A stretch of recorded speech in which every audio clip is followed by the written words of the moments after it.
ಕರ್ನಾಟಕದ ಮುಕಟವೆಂದೇ ಖ್ಯಾತಿ ಹೊಂದಿರುವ ಬೀದರ್ನಲ್ಲಿ ನಿನ್ನೆ 2025 ಕೋಟಿ ರೂಪಾಯಿ ವೆಚ್ಚದ ವಿವಿಧ ಅಭಿವೃದ್ಧಿ ಕಾಮಗಾರಿಗಳಿಗೆ ಮುಖ್ಯಮಂತ್ರಿ ಸಿದ್ದರಾಮಯ್ಯ ಶಂಕುಸ್ಥಾಪನೆ ನೆರವೇರಿಸಿದರು.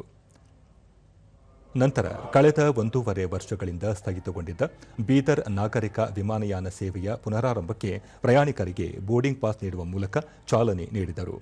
ವಾರ್ತಾ ಮತ್ತು ಸಾರ್ವಜನಿಕ ಸಂಪರ್ಕ ಇಲಾಖೆಯ ವತಿಯಿಂದ ಹೊರತಂದಿರುವ ಪಂಚಖಾತರಿ ಯೋಜನೆಗಳ ಕುರಿತ ಕಿರುಹೊತ್ತಿಗೆ ಕೈಪಿಡಿಯನ್ನು ಬಿಡುಗಡೆಗೊಳಿಸಲಾಯಿತು.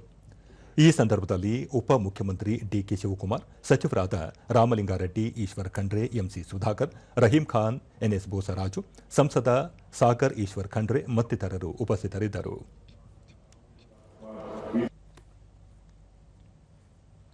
ಮುಖ್ಯಮಂತ್ರಿ ಸಿದ್ದರಾಮಯ್ಯ ಚುನಾವಣಾ ಪೂರ್ವದಲ್ಲಿ ನೀಡಿದ 5 ಭರವಸೆಗಳನ್ನು ಜಾರಿ ಮಾಡಿದ್ದೇವೆ.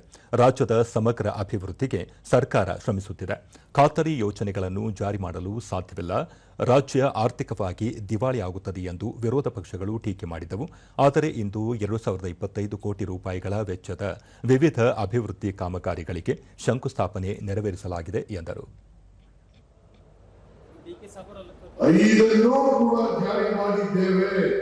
ಇವತ್ತು 2025 ಕೋಟಿ ರೂಪಾಯಿಗಳ ಅಭಿವೃದ್ಧಿ ಕಾರ್ಯಕ್ರಮಗಳಿಗೆ ಶಂಕುಸ್ಥಾಪನೆ ಉದ್ಘಾಟನೆ ಮಾಡಕ್ಕಾಗ್ತಾ ಹೇಳಿ, ನೀವೇ ಮಾಡಕ್ಕಾಗ್ತಾ?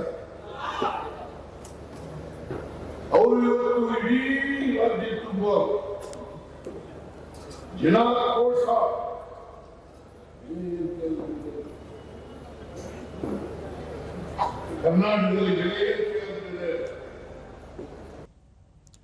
ಡಿಕೆ ಶಿವಕುಮಾರ್, ಸಾರ್ವಜನಿಕರಿಗೆ ಮೂಲಭೂತ ಸೌಲಭ್ಯಗಳನ್ನು ಒದಗಿಸುವುದು ಸರ್ಕಾರದ ಧ್ಯೇಯವಾಗಿದೆ. ಬಸವಣ್ಣನವರ ತತ್ವದ ಆಧಾರದ ಮೇಲೆ ಅಭಿವೃದ್ಧಿ ಕೆಲಸಗಳನ್ನು ಕೈಗೊಳ್ಳಲಾಗುತ್ತಿದೆ. ಕಲ್ಯಾಣ ಕರ್ನಾಟಕದ ಅಭಿವೃದ್ಧಿಗೆ 5,000 ಕೋಟಿ ರೂಪಾಯಿ ಮೀಸಲಿಟ್ಟಿದ್ದು ಎಲ್ಲಾ ವರ್ಗದ ಜನರ ಅಭಿವೃದ್ಧಿಗೆ ಶ್ರಮಿಸಲಾಗುತ್ತಿದೆ ಎಂದರು.